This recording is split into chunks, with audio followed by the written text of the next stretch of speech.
एवं आपके अपने चैनल राकेश रमेश अड्डा में आप सभी लोगों का स्वागत है। आज के हम इस वीडियो लेक्चर में बात करते हैं इंटीग्रेशन से, समाकलन से। तो देखो, समाकलन की आज हमारे पास जो एक्सरसाइज है 9.1, आज हम उसको सोल्व करने की कोशिश करते हैं। पिछले वीडियो लेक्चर में हमने इंट्रोडक्शन पढ़ा था इंटीग्रेशन का, कि समाकलन कैसा होता है, कैसे हमने समाकलन करना सीखा था, उसके कुछ फॉर्मूले पढ़े थे। ये बात हमने पिछले वीडियो में पढ़ी थी। आज के हम वीडियो में एक्सरसाइज 9.1 को हल करने जा रहे हैं। तो देखो, एक्सरसाइज हमारे पास जो 9.1 है उसको हल कर रहे हैं। तो सबसे पहला वाला क्वेश्चन यहां से हम ले रहे हैं। अब देखो, कल मैंने जब बात करी थी, इंट्रोडक्शन किया था अपन ने समाकलन का, तब मैंने ये बोला था कि हमारे पास जिस भी फंक्शन का हमें इंटीग्रेशन या समाकलन के लिए कहा जाता है, तो उस इंटीग्रेशन या उस फंक्शन को हमें सबसे पहले समाकलन के जो फॉर्मूले हैं उन फॉर्मूलों में हमें क्या करना होगा, कन्वर्ट करना होगा, उसमें हमें बदलना होगा। ठीक है, तभी हम उसका समाकलन कर पाएंगे। नहीं कि डिफरेंशिएशन की तरह हम चेन रूल उसमें अप्लाई कर दें, हमें वो अप्लाई नहीं करना है। हमें यहाँ हमारे पास जो भी फंक्शन है उन फंक्शनों को हमें समाकलन की जो फॉर्मूले हैं उनमें हमें कन्वर्ट करना होगा। देखते हैं कैसे कैसे हम कन्वर्ट करते हैं और किस प्रकार से हम एक्सरसाइज 9.1 को हल करते हैं। आओ बच्चों, सबसे पहला वाला क्वेश्चन लेते हैं। हमारे पास जो पहला क्वेश्चन है उसमें कहा गया है कि निम्न फलनों का समाकलन ज्ञात कीजिए x के सापेक्ष। ठीक है, और इस पहले में हमारे पास 4 ऑप्शन है, तो मैं आपको बताता हूं। तो पहला, सबसे पहले समाकलन ले रहे हैं तो हम इंटीग्रेशन लिख देते हैं, और इंटीग्रेशन हमारे पास इंटीग्रेशन का हमारे पास साइन आ गया है। जिस फंक्शन का इंटीग्रेशन कर रहे हैं वो अब यहां हम उस फंक्शन को लिखते हैं। तो हमारे पास है √3 और यहां दे रखा है x²। ठीक है, तो मैं इसको पावर के रूप में लिखता हूं, और ये हो गया x के सापेक्ष इसका समाकलन। यदि हम इसको पावर रूप में लिखते हैं तो ये क्या बन जाएगा, x की पावर क्या हो गया, 2/3 इंटू क्या बन चुका है, dx बन चुका है। अब हम इसका समाकलन करते हैं, किसके अनुसार से करेंगे, x की पावर n के अनुसार से। तो i बराबर इंटीग्रेशन क्या बन जाएगा, x की पावर 2/3 + 1 अपॉन 2/3 + 1, और प्लस में क्या आ जाएगा, c आ जाएगा। अब हम इसको कैलकुलेट करेंगे तो i इक्वल टू यहाँ से x की पावर क्या आ जाएगी 5/3, और यहाँ से भी 5/3 प्लस क्या आ जाएगा c। इस 3 को कहाँ ले जाएंगे, ऊपर की तरफ। i इक्वल टू आ गया 3/5 x की पावर 5/3 प्लस क्या हो चुका है, c आ चुका है। ये तो हो गया इसके पहले क्वेश्चन की। अब हम बात करते हैं इसके दूसरे क्वेश्चन की, कि दूसरे क्वेश्चन में क्या गिवन है। तो देखो, हम उसको भी आई इंटीग्रेशन से लिखते हैं। यदि हम दूसरे क्वेश्चन को देखें तो हमारे पास यहां से दे रखा है e की पावर दे रखा है 3x, तो i इक्वल टू दे रखा है इंटीग्रेशन e की पावर 3x डॉट क्या है, dx। अब देखो, हमने कल जब इंट्रोडक्शन हम कर रहे थे समाकलन का, तब हम फॉर्मूले पढ़ रहे थे। फॉर्मूले वाले सेक्शन में हमने ये पढ़ा था कि यदि मेरे पास इंटीग्रेशन e की power ax plus b into dx है, तब हमारे पास था e की power ax plus b upon a plus क्या आया था, c आया। तो उसी के हिसाब से ये हमारे पास हम इसको इंटीग्रेशन करेंगे। तो i इक्वल टू हमारे पास क्या आएगा, e की पावर 3x, x के साथ जो गुणांक है वो अपॉन में आएगा, क्या है 3 प्लस क्या आ गया c। तो ये हमारे पास पहले क्वेश्चन का दूसरा भाग हो चुका है। अब हम बात करते हैं इसी क्वेश्चन के तीसरे भाग की। तो देखो, पहले के यदि हम तीसरे भाग के क्वेश्चन की बात करते हैं तो यहां से हम देखते हैं क्या है, हमारे पास 1/2 की पावर हमें दे रखा है, x दे रखा है। तो ये सीधे अभी जो एक्सरसाइज है ये 9.1, इस एक्सरसाइज में केवल फॉर्मूले बेस्ड क्वेश्चन दे रखे हैं। ठीक है, ऐसा नहीं, ज्यादा ऐसा नहीं होगा कि हमें उन फॉर्मूलों में, इन फंक्शनों को समाकलन वाले फॉर्मूलों में कन्वर्ट करना पड़ेगा, ऐसा ज्यादा क्वेश्चन नहीं है। डायरेक्ट फॉर्मूले अप्लाई करने हैं और वो हमें देखने हैं। तो आई इंटीग्रेशन क्या दे रखा है, 1/2 की पावर यहाँ से x दे रखा है, और इंटू है हमारे पास dx। कल मैंने एक फॉर्मूला पढ़ा था कि इंटीग्रेशन करते हैं यदि a की पावर x का, तब हमारे पास क्या आ रहा था, इंटीग्रेशन a की पावर x का। ये था इंटीग्रेशन a की पावर x इक्वल टू था a की power x upon log a। तो यहां से a किसको ले रहे हैं हम, 1/2 को a मान रहे हैं। तो यहां से हमारे पास इसका इंटीग्रेशन क्या आ जाएगा, 1/2 की पावर x अपॉन क्या था, log a। a में वैल्यू क्या है, 1 बाई क्या है, यहाँ से 2 है। ठीक है, तो ये हमारे पास आंसर आ चुका है। इसको आगे भी कैलकुलेट कर सकते हैं लॉग वाले फैक्टर को, ठीक है। अब उसके बाद में हम बात करते हैं इस पहले क्वेश्चन में चौथे भाग को। चौथा भाग देखें तो हमारे पास यहां से चौथा भाग मैं इधर बता रहा हूं, यहां से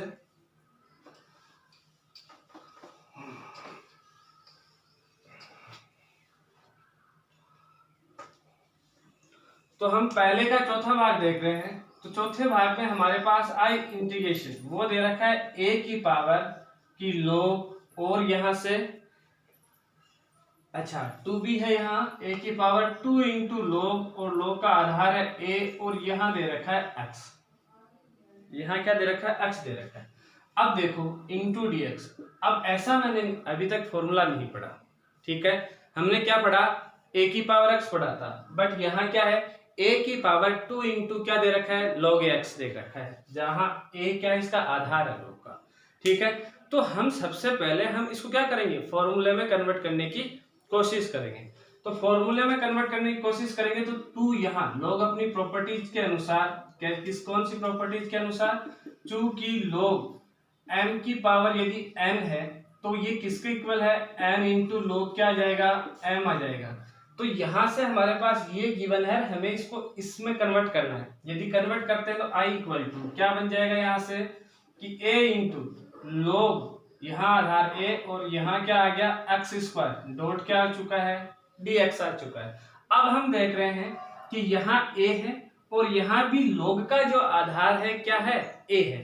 तो ये दोनों आपस में क्या हो जाते हैं? कैंसिल। मतलब एक फॉर्मूला बनता है, चूंकि इंटीग्रेशन नहीं, चूंकि हमारे पास e की पावर log e x है, आधार यहाँ x है, e है, तब ये किसके इक्वल होता है? x के इक्वल होता है। तो वही प्रॉपर्टी हम यहाँ अप्लाई करते हैं तो i इक्वल टू क्या बन जाएगा? केवल और केवल किसके इक्वल आएगा? x स्क्वायर के इक्वल आया। तो x स्क्वायर इंटू क्या आ चुका है? dx। अब हम इसका इंटीग्रेशन करते हैं तो हमारे पास क्या आएगा? x क्यूब अपॉन 3 प्लस क्या आ चुका है? c। ये किसके अनुसार से किया?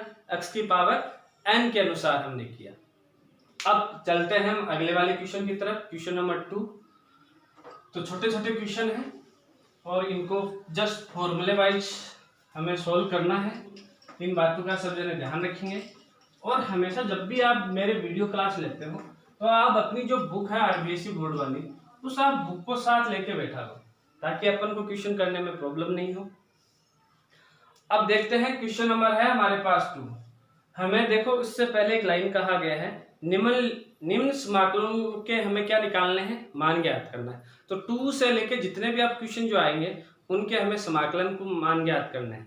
तो पहला हमारे पास समाकलन है इंटीग्रेशन, हमारे पास यहां से गिवन है, वो दे रखा है 5 cos x, फिर उसके बाद में है -3 sin x और उसके बाद में है प्लस में यहां से दे रखा है 2 upon cos square x, 2 upon cos square x और इंटू में क्या है? dx। कैसे करेंगे? हमने एक प्रॉपर्टी पढ़ी थी फॉर्मूले में, क्या कि चूंकि इंटीग्रेशन क्या fx प्लस माइनस gx दे रखा है और इंटू में dx है, तो मैं इनको इंडिविजुअल समाकलन भी कर सकता हूँ कि समाकलन कि fx इंटू dx और प्लस माइनस समाकलन gx इंटू क्या आ रहा था? dx आ रहा। तो वैसे ही प्रॉपर्टी यहाँ अप्लाई करते हैं तो i इंटीग्रेशन क्या बन जाएगा कि समाकलन 5 into cos x into dx minus समाकलन 3 into sine x into dx और प्लस यहाँ से integration 2 upon cos square x into क्या बन चुका है? dx बन चुका है। अब देखो यहाँ 5 क्या है? कांस्टेंट है, कांस्टेंट को हम बाहर ले लेंगे तो 5 यहाँ से आ चुका है cos x इंटू dx, यहाँ भी 3 कांस्टेंट है, ये आया बाहर, यहाँ से आया sin x इंटू dx और यहाँ 2 भी कांस्टेंट है, ये बाहर आया। इस cos स्क्वायर x को ऊपर की तरफ ले गए तो ये बन गया sec स्क्वायर x इंटू क्या बना? dx। अब मैं देख रहा हूँ जिन फंक्शन का मैं समाकलन कर रहा हूँ क्या उनके फॉर्मूले हैं या नहीं है? बिल्कुल है हमारे पास फॉर्मूले, तो हम वही फॉर्मूले अप्लाई करते हैं। तो i इक्वल टू क्या आ जाएगा? सबसे पहले cos x का करते हैं तो cos x का समाकलन क्या आएगा? माइनस साइन x, तो यहाँ से आ चुका है माइनस साइन x, फिर आया -3 साइन x का करेंगे क्या आएगा? cos x और फिर प्लस 2 इंटू यहाँ से sec स्क्वायर x का करेंगे क्या आएगा? tan x प्लस क्या हो चुका है? c। कैलकुलेट करते हैं तो हमारे पास यहाँ से जो आता है वह आएगा सॉरी cos x का इंटीग्रेशन प्लस sin x होता है और sin x का इंटीग्रेशन होता है cos x होता है, माइनस माइनस ये प्लस हो जाएगा। ठीक है, तो ये आएगा कि 5 sin x plus 3 cos x और प्लस आ चुका है 2 tan x प्लस आ गया c। तो ये हमारे पास क्या हो चुका है, इंटीग्रेशन हो चुका है। और कौन से का, क्वेश्चन नंबर 2 का। अब हम बात करते हैं क्वेश्चन नंबर 3 की। तो देखो क्वेश्चन नंबर 3 में क्या है,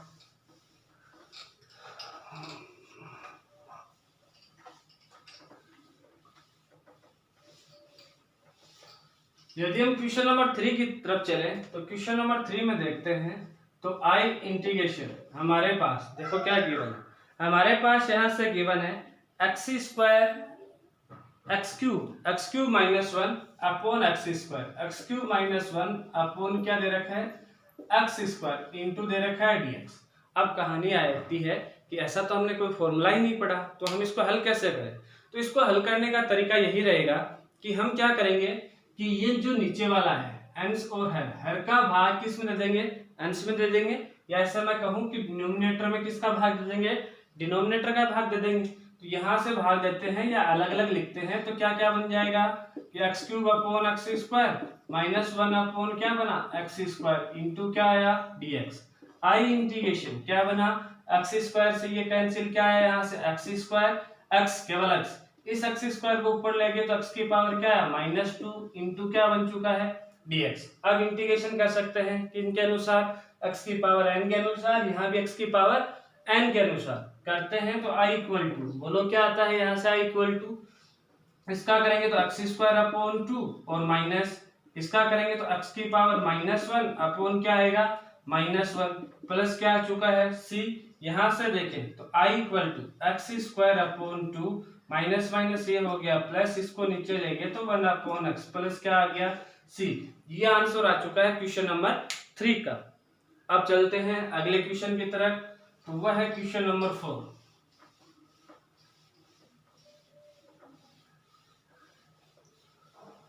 तो देखते हैं क्वेश्चन नंबर 4 में क्या है। देखो क्वेश्चन नंबर 4 अच्छे क्वेश्चनों में से एक क्वेश्चन माना जाता है क्वेश्चन नंबर 4 एग्जाम की दृष्टि से। तो क्वेश्चन नंबर 4 में हमारे पास दे रखा है integration sec square x into दे रखा है कोसेक स्क्वायर एक्स इंटू क्या है डीएक्स। अब देखो हमने जो फॉर्मूले पढ़े थे वह फॉर्मूले थे सेक स्क्वायर एक्स का पढ़ा था और cos square x cosec square x का पढ़ा था, अलग अलग पढ़ा था। बट यहाँ क्या है दोनों इंटू में है। तो अब हम इसको कैसे करें, तो हम सेक स्क्वायर एक्स और कोसेक स्क्वायर एक्स को साइन और कोस की फॉर्म में कन्वर्ट करते हैं। तो आई इक्वल टू ये क्या बन जाएगा कि 1 अपॉन नीचे की तरफ लेंगे दोनों को, कोसेक स्क्वायर एक्स से तो बन जाएगा साइन स्क्वायर एक्स और यहाँ इंटू में बन जाएगा सेक स्क्वायर एक्स से बन जाएगा कोस स्क्वायर एक्स इंटू क्या हो चुका है डीएक्स। कहानी आती है कि आप फिर से क्या करें, तो यहाँ हम देख रहे हैं कि यहाँ साइन स्क्वायर एक्स डॉट क्या आ रहा है कोस स्क्वायर एक्स आ रहा है और ऊपर क्या आ रहा है 1 आ रहा है। इसका मतलब मैं यहाँ आइडेंटिटी लगा सकता हूँ। अब देखो एक महत्वपूर्ण बात ये और आएगी यहाँ इंटीग्रेशन में कि आपके पास यदि ट्रिग्नोमेट्रिक फंक्शन दे रखे हैं और उनका हमें इंटीग्रेशन करना है तो जो ट्रिग्नोमेट्रिक आइडेंटिटीज है, त्रिकोणमितीय जो सर्वैध समीकरण है, इनका उपयोग सबसे ज्यादा समाकलन में होगा। तो आपको सब जो ट्रिग्नोमेट्रिक आइडेंटिटीज है जो आपने 10th में पढ़ी है, जो आपने 11th में पढ़ी है, वो ट्रिग्नोमेट्रिक आइडेंटिटीज या त्रिकोणमितीय सर्वैध समीकरण आपके अंगुलियों पे होनी चाहिए। ठीक है, उसी की सहायता से और आप क्या करोगे इन इंटीग्रेशन को सोल्व कर पाओगे। तो अब यहाँ हमारे पास साइन और कोस में ऐसी कौन सी ट्रिग्नोमेट्रिक आइडेंटिटीज है, तो हम देखते हैं ट्रिग्नोमेट्रिक आइडेंटिटीज वो आ रही है साइन स्क्वायर एक्स और क्या आ रहा है यहाँ से प्लस में कोस स्क्वायर एक्स। तो हमें पता है साइन स्क्वायर एक्स और कोस स्क्वायर का मान क्या होता है 1 होता है। यहाँ से साइन स्क्वायर एक्स और डॉट क्या आ गया कोस स्क्वायर एक्स इंटू क्या आया डीएक्स। अब मैं इंडिविजुअल में क्या दे दूं भाग दे दूं, भाग देते हैं। तो देखो पहले वाले में इसका भाग देंगे तो साइन से साइन क्या हो जाएगा कैंसिल, यहाँ बचेगा 1 अपॉन कोस स्क्वायर एक्स और प्लस इसमें इसका भाग देंगे तो कोस से कोस कैंसिल, यहाँ से बचेगा 1 अपॉन साइन स्क्वायर एक्स और इंटू में क्या आ गया डीएक्स। अब इन दोनों को ऊपर की तरफ लेके जाते हैं तो आई इंटीग्रेशन क्या बना हमारे पास, यहाँ से बना सेक स्क्वायर एक्स और प्लस यहाँ से बन चुका है कोसेक स्क्वायर एक्स इंटू क्या आ गया dx। इसका मतलब ये जो हमारे पास फंक्शन था, इस फंक्शन को हम इस प्रकार से भी लिख सकते हैं। अब हम इनका इंटीग्रेशन कर सकते हैं क्योंकि हमारे पास इन दोनों के फॉर्मूले हैं। सेक स्क्वायर एक्स का इंटीग्रेशन करते हैं तो यहाँ से आता है टेन एक्स, और कोसेक स्क्वायर एक्स का इंटीग्रेशन करते हैं तो वो आता है माइनस कोट एक्स, और प्लस में क्या आ चुका है, सी आ चुका है। इसी के साथ क्वेश्चन नंबर 4 क्या हो चुका है, खत्म। अगले क्वेश्चन की तरफ चलते हैं, तो वह है क्वेश्चन नंबर 5।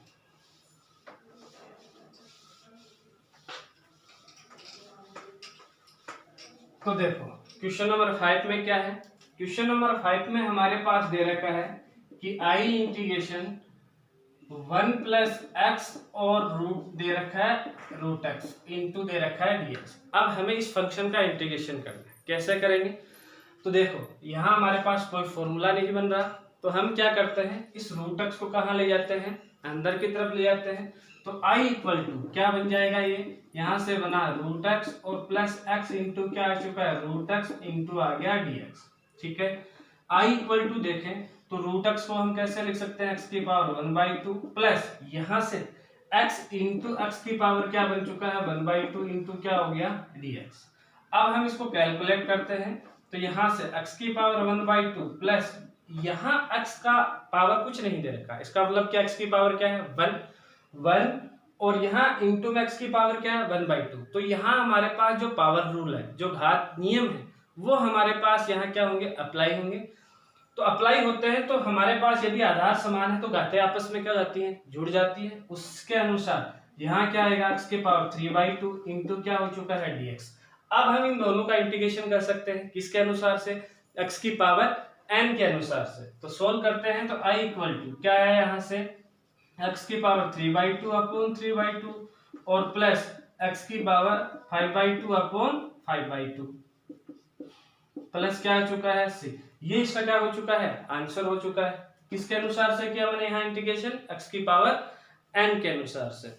अब हम चलते हैं अगले क्वेश्चन की तरफ। तो क्वेश्चन नंबर है हमारे पास यहाँ से 6।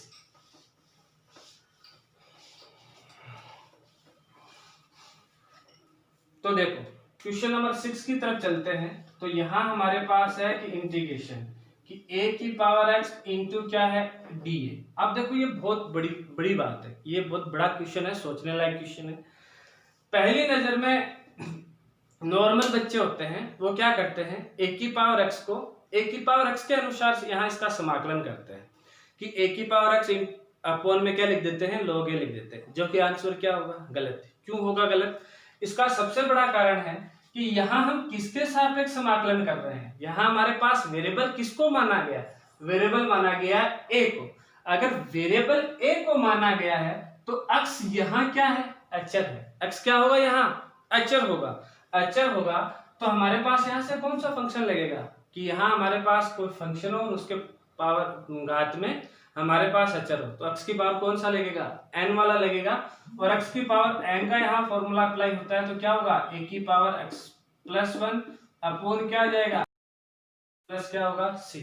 यह है इसका क्या होगा, आंसर होगा। अब हम चलते हैं अगले क्वेश्चन की तरफ। अगले क्वेश्चन की तरफ चलते हैं तो देखिए क्वेश्चन नंबर है हमारे पास 7। क्वेश्चन नंबर 7 में क्या है कि i इंटीग्रेशन दे रखा है x square upon 1 plus x square और इंटू में क्या है dx। अब आप कह सकते हो सर हमने ऐसे तो कोई फॉर्मूला पढ़ा ही नहीं, तो हम इसको कैसे करें। तो हम इसको देखो दो प्रकार से कर सकते हैं। एक प्रकार है देखो एक्स स्क्वायर प्लस नीचे की तरफ क्या है 1, इसका मतलब ऐसा हो कि यहाँ मेरे पास प्लस 1 आ जाए, उसमें उसका मैं भाग दे दूं, पहले कहानी।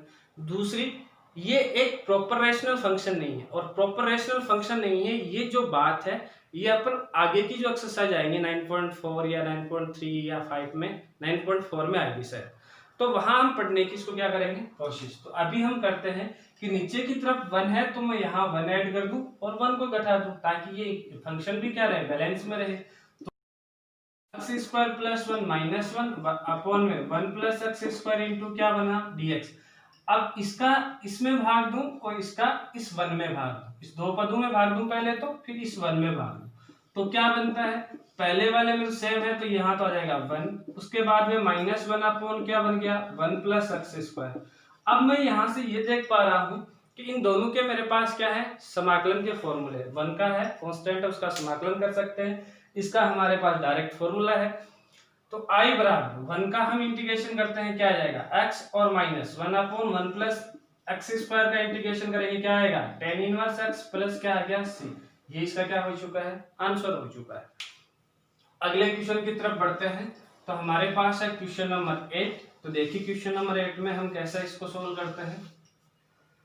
तो क्वेश्चन नंबर 8 की तरफ चलते हैं। तो यहाँ से हमारे पास दे रखा है कि इंटीग्रेशन, और इंटीग्रेशन में क्या है cos² अपॉन 1 + sin x। यहाँ से हमारे पास है कि cos² अपॉन 1 + क्या दे रखा है sin x दे रखा है इंटू dx दे रखा है।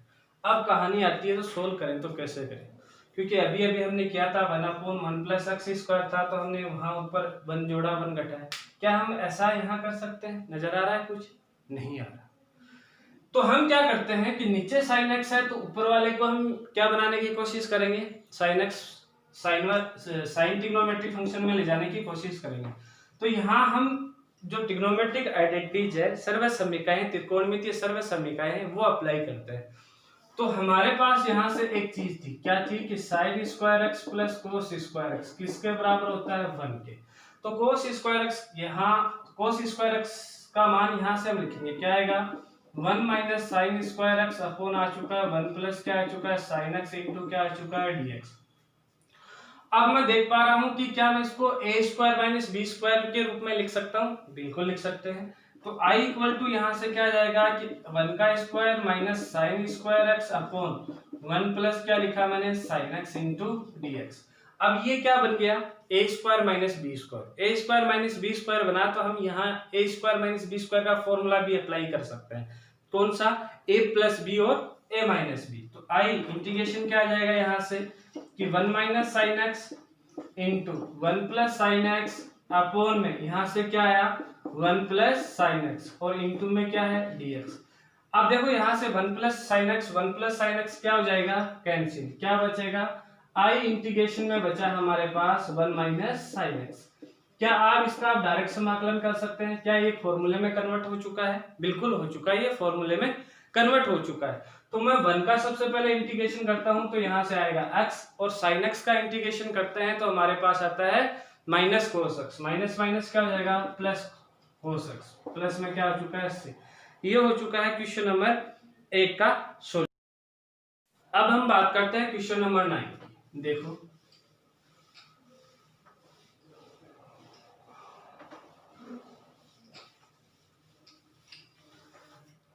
तो क्वेश्चन नंबर 9 की बात करते हैं। तो देखिए क्वेश्चन नंबर 9 में है क्या कि i इंटीग्रेशन गिवन है हमारे पास, क्या गिवन है sec x into sec x plus दे रखा है tan x। तो ये है sec x और यहाँ से है sec x प्लस क्या गिवन है tan x इंटू क्या है dx। अब मुझे इसका इंटीग्रेशन करना है, कैसे करेंगे, एक कहानी आती है कि sec x को मैं कहाँ कर दूं, अंदर मल्टीप्लाई कर देते हैं।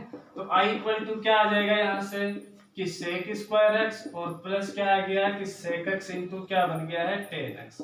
अब देखो sec² x का हमारे पास डायरेक्ट फॉर्मूला है, बिल्कुल है।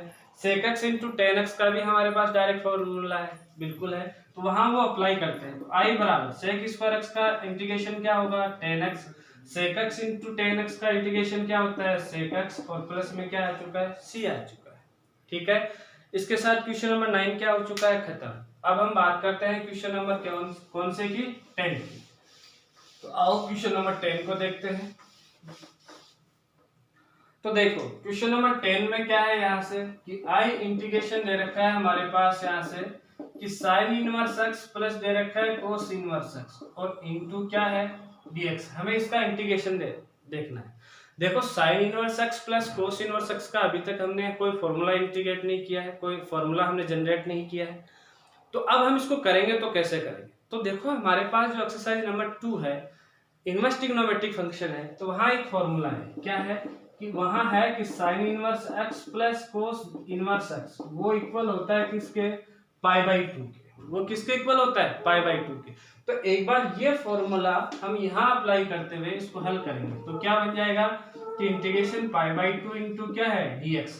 अब π/2 क्या है, कांस्टेंट है, तो वो कहाँ आ जाएगा, बाहर। तो π/2 बाहर आया, यहाँ क्या बचा 1 × dx, और यहाँ से हम 1 का इंटीग्रेशन करते हैं तो क्या आएगा π/2 × x प्लस क्या बन गया है, c बन गया है। तो क्वेश्चन नंबर 10 भी क्या हो चुका है, सॉल्व हो चुका है। तो बच्चों आज की क्लास में केवल और केवल हम 9.1 के जो एक्सरसाइज थी उसमें क्वेश्चन नंबर 10 तक सोल्व करेंगे। अगला जो वीडियो लेक्चर आएगा हम उसमें 9.1 के जो अगले क्वेश्चन है, 10 से जो अगले वाले क्वेश्चन है उनको सोल्व करेंगे। यदि आपको क्लास अच्छे से समझ में आ रही है तो आप बिल्कुल मेरे YouTube channel Rakesh Sharma maths अड्डा को आप सब्सक्राइब कीजिए और ज़्यादा से ज़्यादा अपने दोस्तों के साथ शेयर कीजिए। धन्यवाद।